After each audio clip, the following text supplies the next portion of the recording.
again, just a little quick confirmation here from Chris Wheeler that Liverpool are among the clubs chasing Liam Delap. Literally just got that through there now. So, but look, I think I speak for everybody when I say there isn't a Liverpool fan who would feel confident if Núñez was sold, Delap was brought in, and that was the striking option. I don't want to speak for everybody, but I think I'd speak for most people when I would say that would be a concerning one, because it's still a gamble on whether Delap will take off and hit the numbers necessary. I have no problem with us bringing in Delap. I just think it would need to be part of an attacking rebuild that has a couple of more additions brought in alongside. Like, if we sold Darwin and bought Liam Delap and that was the only centre forward change, so Jota stays, maybe Dan's comes in, but it's just Liam Delap for Darwin Núñez, well, probably we'd make money on that, which would, I'm sure, infuriate a lot of us, because again, we'd be showing cheapness. But would you be happy with that if Delap was the guy? Because, you know, United, he's their number one target according to reports, so they're seeing something that they think he's good enough to lead the line. But then again, we're at a different level at the moment to United, so I wouldn't be saying what's good enough for them is necessarily what's good enough for us. It's really time to sell Núñez to Jason Irish Red, even though we won't get a fraction of what we paid for him. I think we'll get between 50 and 60 for Núñez at a guess. J Mew said, is Delap good enough for us? I'm not so sure. I don't think anybody can say with absolute confidence yes or no. I would take the punt at 40 million, but not put all the eggs in that basket. I do think I'd need somebody else in there, because I can see why people like Delap. I can see why clubs are looking at him. And at the 40 million as well for the release clause, you know, it is worth a punt. But we need a bona fide goal scorer on top of taking a punt as well. We took the punt with Darwin and it didn't work. Sam Lewis said, Craig, I'm nervous of FSG cheaping out. We cannot make the same number 9 mistake again. We need a world-class striker. So let's play a game for a minute then. Let's just say for a second that we agree Isak isn't available and Atletico Madrid simply won't sell Julian Alvarez. So in that scenario, who's the guy? Sincerely, who is the guy? If you're the director of football at Liverpool right now, and we can take it for granted that Isak isn't for sale and neither is Alvarez, well, who do we go out into world football, even with money? Even if we had money burning a hole in our pocket, who do you go out and sign? Because it's not like there is a whole host of guaranteed superstar strikers out there. You've got a Harry Kane at 50 million at the tail end of his career. You've got an Ekitike who is still a punt, whatever way you look at it, and was only 18 million quid a year and a half ago. And now all of a sudden they're talking 65. You've got Gyökeres who hasn't proven himself in a top league. You've got Šeško, who again is the unfinished product but with huge potential. I just look around the world and I'm not seeing loads and loads of top quality number 9s banging in 30-40 a season.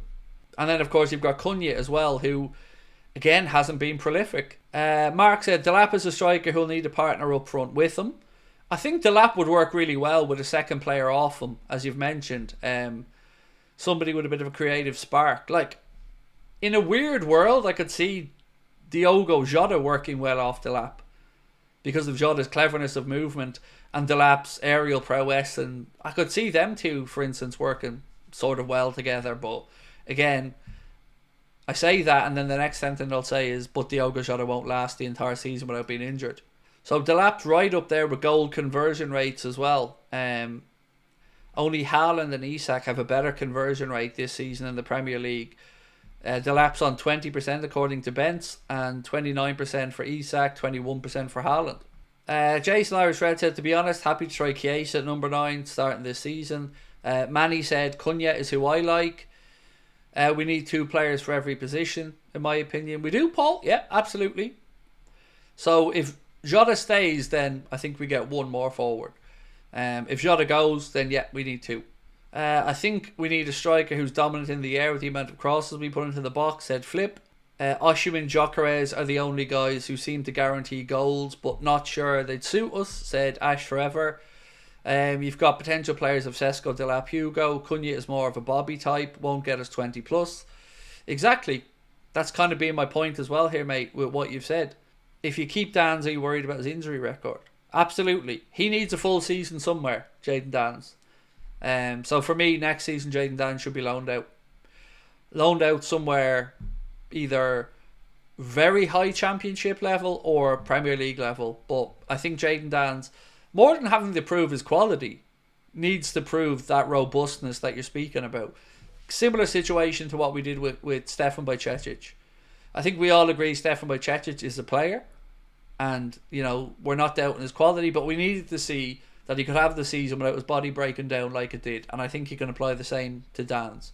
Jonathan David has 33 goals and assists in 43 matches. Is valued at 45 million on a free from Lille. Wonder if his stats are any good for the system. He's been looked at. I know Lille were trying to get him to extend. I've no idea how that situation's going, but I don't know. Like, let's say a world existed where Jonathan David and Liam Delap came in and only Darwin was sold. That will be an interesting one as well, because then you've got two forwards that you're not 100% sure about but would have some credibility. That'll be a tough one. I still feel like they were cheaping out, but then again, just throwing a load of dough isn't always the best business, right? So I'm not going to sit here and say I'd be happier for Liverpool to have spent 150 million regardless of who it is.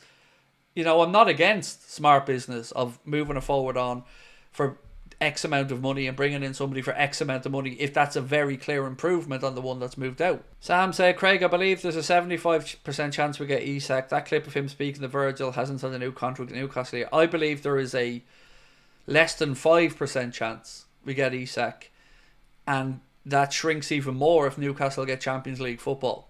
But I'd love to be wrong. I'd take Isak in a heartbeat. We'll end up with Delap and David after being linked with Isak, said Hugh Anderson. Let's talk Matheus Cunha for a moment. Transfer sector, crediting Alex Crook, said Manchester United are interested in signing Matheus Cunha. It is understood Cunha's agent will fly to England soon for face-to-face talks with potential suitors and has already made some initial contact with Manchester United. United have also been targeting Liam Delap. And we know at the moment United don't have all that much money. So how are they going to come up with 62.5 million for Cunha's release clause? I don't see how United have that money. They're having to basically cut the crust off the sandwiches at the minute. I don't know how they come up with 62.5 million quid to trigger Matheus Cunha's release clause. And also, if I'm Cunha, that's not a club I'm going to, because that's going to end up in tears. United aren't going in the right direction. I don't even think he's the right type of striker for the way that Amarim wants to play. I think Liam Delap will be far more suited to it. But yeah, let me know your thoughts on that one. Do you think we see Cunha at Old Trafford, and do you think it will be a good fit?